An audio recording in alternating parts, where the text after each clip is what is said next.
আসসালামু আলাইকুম, hello everyone, নতুন ভিডিওতে স্বাগতম।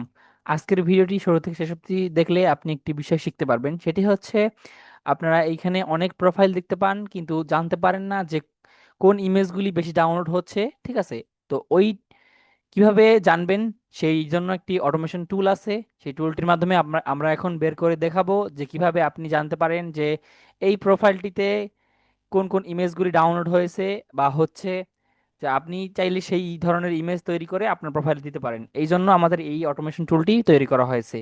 তো যারা নিতে চান তারা ভিডিও শেষ করে আমাকে অবশ্যই হোয়াটসঅ্যাপে মেসেজ করবেন বা কল করতে পারেন। ওকে, তো বেসিক্যালি এখানে দেখতে পাচ্ছেন তার কিন্তু অনেক অনেক ইমেজ রয়েছে। ঠিক আছে, তো আমরা এখান থেকে আপনি যে কারো প্রোফাইল থেকে প্রোফাইলটা জাস্ট ওপেন করবেন। ওপেন করা হয়ে গেলে এখানটায় আমি উপরে চলে আসি। তো এখানটায় প্রোফাইলে একটা নাম্বার দিতে পাচ্ছেন, তো এই নাম্বারটা জাস্ট কপি করতে হবে আমাদের। হ্যাঁ, আমরা সরাসরি মূল ক্লাসে চলে আসলাম। ঠিক আছে, তো এইটা আমরা কপি করে নিব। সবার প্রোফাইলে একটা আলাদা আলাদা আইডি নাম্বার দেওয়া আছে। তো কপি করা হয়ে গেলে আমাদের সেই অটোমেশন টুলটি আছে, টুলটি ওপেন করে দিতে হবে এবং এখানে দেখতে পাচ্ছেন যে আইডি নাম্বারটি দিতে বলতেছে। তো আইডি নাম্বার দিয়ে আমরা জাস্ট যে ডাউনলোড আছে ডাউনলোড বাটনে একটা ক্লিক করে দিলাম। দেওয়ার সঙ্গে সঙ্গে দেখতে পাচ্ছি আমাদের কিন্তু এখানে একটা পেজ শো করছে। এই পেজে যা দেখতে পাচ্ছেন সকল কিছুই কিন্তু তার ডাউনলোড হয়েছে। হ্যাঁ, তো দেখতে পাচ্ছেন এখানে অনেক ধরনের ইমেজ আছে। ঠিক আছে, দেখতে পাচ্ছেন অনেক ধরনের ইমেজ আছে এগুলো। তো আচ্ছা, আমরা আমরা এবার আমাদের নিজেদের প্রোফাইল থেকে দেখি যে কোন কোন ইমেজ ডাউনলোড হয়েছে। আমি যদি আমার প্রোফাইলটা ওপেন করি, সেটা ডেমো অ্যাকাউন্ট।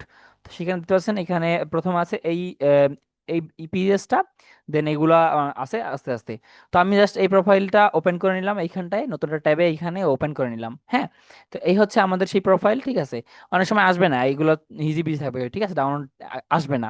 তো এখানে বেশি ইমেজ ভেক্টর হয়ে গেলে, তো আমরা জাস্ট এই প্রোফাইলের এই লিঙ্কটা কি করব, কপি করব। হ্যাঁ, কপি করে নিব। আমরা কিন্তু জানি না যে কোন ইমেজটা বেশি ডাউনলোড হয়েছে। আমরা যদি এখানে এক্সটেনশনে এসে জাস্ট এখানটা পেস্ট করে দিই, দেন জাস্ট আপনি যদি চান ভেক্টর কোন ভেক্টরগুলো বেশি ডাউনলোড হয়েছে দেখার জন্য, মানে কোন ভেক্টরগুলি বেশি ডাউনলোড হয়েছে সেটা দেখতে চাওয়ার জন্য জাস্ট ভেক্টর একটা ক্লিক করে দিবেন। আর আপনি যদি জান যে কোন মানে সব ওভারঅল প্রোফাইলে কোন কোন জিনিসগুলো ডাউনলোড হয়েছে সেগুলো দেখার জন্য ডাউনলোড জাস্ট একটা ক্লিক করে দিবেন।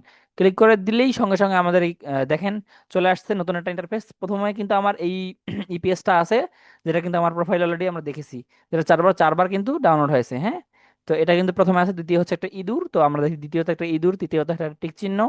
তো এইরকমের ঠিক আছে, চতুর্থ একটা ইমেজ দেখতে পাচ্ছেন একদম সিমিলার আছে, যেগুলো আমার প্রোফাইলে দেখলাম সেগুলোই একদম একে একে চলে আসছে এইখানটায়।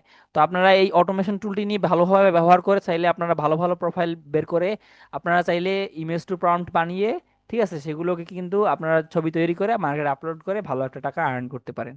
ওকে, তো আজকের ভিডিওটা এই পর্যন্তই ছিল। তো এই অটোমেশন টুলটি নেওয়ার জন্য অবশ্যই আমাকে হোয়াটসঅ্যাপে মেসেজ করবেন। আর হোয়াটসঅ্যাপ নাম্বার অবশ্যই স্ক্রিনের উপর দেওয়া থাকবে, ডেসক্রিপশন বক্সে সবসময় দেওয়া থাকে। তো ভালো লাগলে একটা লাইক করে কমেন্ট করে জানিয়ে দিবেন ভিডিওটা কেমন লাগলো আর আমাদের অটোমেশন টুলটি কেমন লাগলো। তো এটা নেওয়ার জন্য অবশ্যই আমার সাথে যোগাযোগ করবেন। দেখা হবে নেক্সট ভিডিওতে। আল্লাহ হাফেজ।